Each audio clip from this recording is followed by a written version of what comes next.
You know, the fog of war isn't just a visual thing, is it?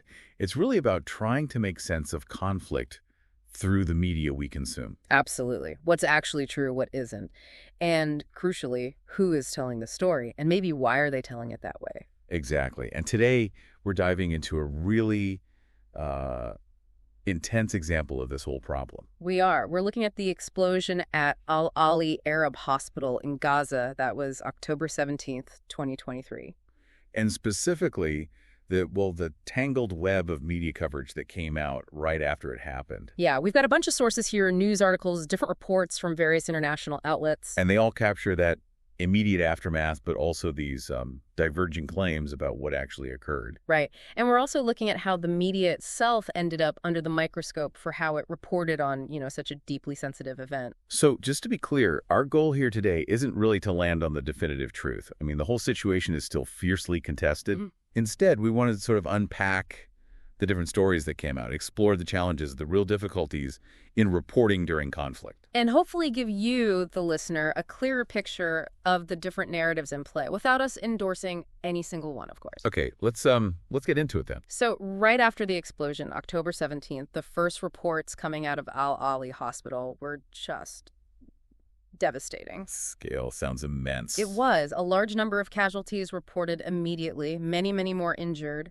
and horrific burn wounds were mentioned quite widely. And it's so important to remember the people caught up in this. We saw in the sources the story of Hassan, a journalist. Yes, that's right. He'd already been wounded in a strike back in May, apparently. And he was actually being treated at Al Ali when this happened. Tragically, yes, Yeah. and lost family members in this explosion. It really highlights the personal cost behind the headlines. It really does. And almost straight away, two very distinct explanations for what caused the explosion started circulating. Okay, what were they? Well, first, the Israeli military. They stated that the event was caused by a misfired rocket. Misfired. Yes. Launched by Hamas, according to their statement, which then landed sort of accidentally inside the hospital grounds. In the courtyard. Courtyard, okay. And they said they were targeting something else. They maintained their aim was actually Hamas operatives nearby, in that vicinity. Okay, so that's one narrative. What was the other? Well, Hamas, on the other hand, vehemently denied they had anything to do with it. Right. They asserted it was a direct Israeli strike. They called it a deliberate massacre, a war crime. And they dismissed the Israeli account. Completely. Called it a fabricated story, I believe was the term used in some reports. Wow. So right from the absolute beginning, you have these totally opposing stories. Exactly. And the news sources, well, they reflected that divide immediately. Which must put incredible pressure on the media, right? Trying to report this in real time. Immense pressure. And this is where an organization called Honest Reporting comes into the picture. Okay, tell us about them. Well, our sources describe them as an organization focused on monitoring media coverage of Israel, advocating for what they see as fair and accurate coverage. And they got involved after the hospital explosion. They did. They became quite vocal. How so? What was their take? So, according to the materials we looked at, Honest Reporting raised some pretty significant concerns. About the reporting itself? Yes, about the initial reports from several major international news outlets. Reuters, Associated Press, CNN, the New York Times were mentioned. Okay, and what was the concern? They basically argued that these outlets, especially in the very first wave of coverage, relied too heavily on information coming from Hamas. Too heavily on one side of the story, essentially. That was their claim. Wow. Specifically, they pointed to the use of images. Images? Yeah, images provided by a photographer who Honest Reporting alleged had ties to Hamas. Ah, okay.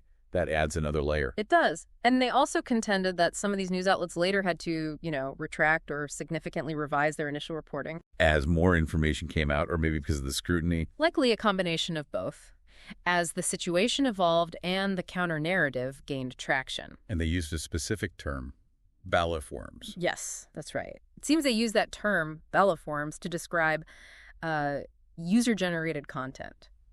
Online stuff. Submitted by people online. Yeah, content that they felt sort of backed up their perspective on the event and the media's handling of it. It really shows how fast things move online, doesn't it? Yeah. How unofficial bits of information get pulled into these big, contested narratives. Absolutely. It complicates things tremendously. So how did the news organizations respond? the ones honest reporting criticized? Well, it's important to look at that. Both Reuters and the Associated Press, they issued quite strong defenses of their journalism. What did they say? They put out statements reaffirming their commitment to independence, to accuracy. They stressed that their reporting was based on their own sourcing, their own verification processes. Not just repeating claims from one side. That was their point. Reuters also specifically acknowledged the huge difficulties, the challenges of verifying information right in the middle of a conflict zone. Yeah, I mean, it must be incredibly hard. Chaos, limited access. Exactly. Getting impartial, verifiable facts is a major, major challenge for journalists on the ground in those situations. And the danger, too, right? Oh, absolutely. Which brings in another important voice here, the Committee to Protect Journalists, the CPJ. What do they say? They also put out a statement. They called for accountability for any attacks, any harm done to journalists. Understandable. And expressed really serious concerns for the safety, the well-being of reporters trying to do their jobs in Gaza under those conditions. Right. So this whole event, the explosion, the conflicting stories, the media scrutiny, it didn't just stay contained within newsrooms, did it? No, not at all. The ripple spread out. Our sources show it had an impact on university campuses, too, particularly in the U.S. Okay. How so? Well, there's the case of Maysam Massoud, a student at Columbia University's School of Social Work. What happened there? She was reportedly suspended. The allegation, apparently, was that she'd expressed support for the attacks. Okay, but you said reportedly. Yeah. Is there another side to that story? Yes, and it's crucial to note this. The situation around her suspension, like the hospital event itself, has different interpretations. So what's the other interpretation?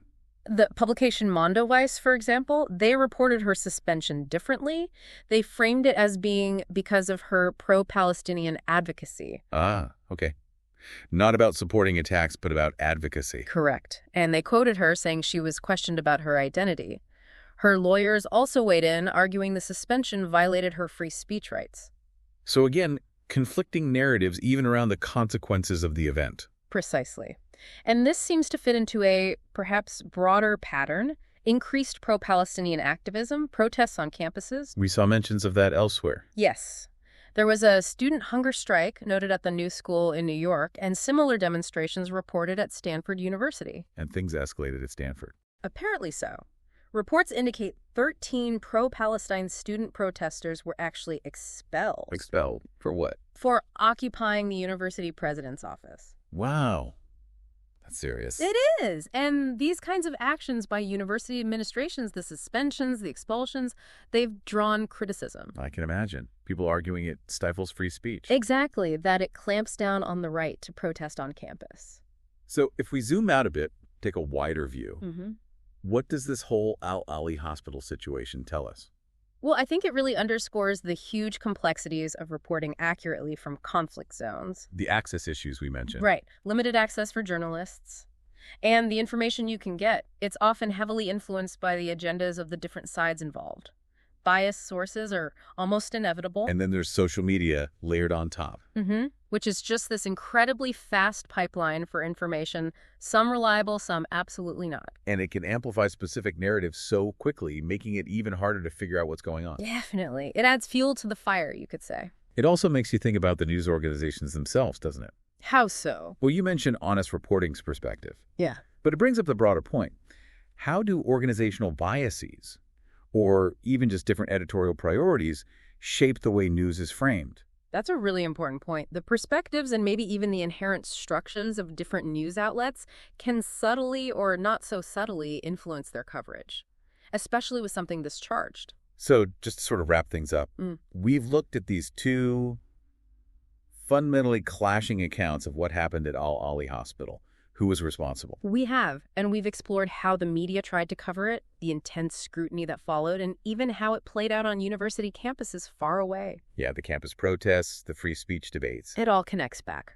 And I think what this deep dive really emphasizes is just how crucial it is for us as people trying to understand the world to be critical consumers of information. Absolutely. To approach news, especially from conflict zones, from multiple sources, and always with a healthy dose of skepticism. Thinking about who's providing the information. What might your motivations be? Are there inherent biases we need to account for? Exactly. It requires active engagement, not just passive consumption. Which leads us to maybe a final thought for you, the listener, to ponder. How does this whole complex story, the Al-Ali event, the media fallout, how does it affect the way you consume information? Yeah, how do you navigate this landscape where you have so many different perspectives, different narratives, all competing for attention, all claiming to be the truth? It's definitely something worth thinking about long after we finish talking here.